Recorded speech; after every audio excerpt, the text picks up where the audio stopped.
বন্ধুরা, আজকে দুপুরের মেনুতে রয়েছে ভাত, করলা, আলু, রাঙা আলু, বেগুন সেদ্ধ করে একসাথে মাখানো, রয়েছে ডাল বেটে পেঁয়াজ কাঁচা লঙ্কা দিয়ে বড়ার ভাজা, রয়েছে লাউ দিয়ে মসুর ডাল, ক্যারি পাতা, পেঁয়াজ লঙ্কা ফোড়ন দিয়ে ডাল, লাউয়ের ডাল, রয়েছে পোনা মাছের শুকনো শুকনো লঙ্কা বাটা পেঁয়াজ বাটা দিয়ে ঝাল, আর রয়েছে লাউ দিয়ে আলু দিয়ে আর পোনা মাছ দিয়ে তেঁতুল দিয়ে টক।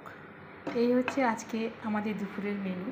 যেহেতু আমি করলা, বেগুন, রাঙা আলু খেতে পছন্দ করি না, তাই আমি খাচ্ছি শুধু আলু সেদ্ধ, কাঁচা লঙ্কা আর তেল, সর্ষের তেল দিয়ে মাখানো, তার সাথে এই ডাল বাটার বড়া ভাজা আর লাউ ডাল, মাছের ঝাল আর লাউ দিয়ে মাছ দিয়ে টক।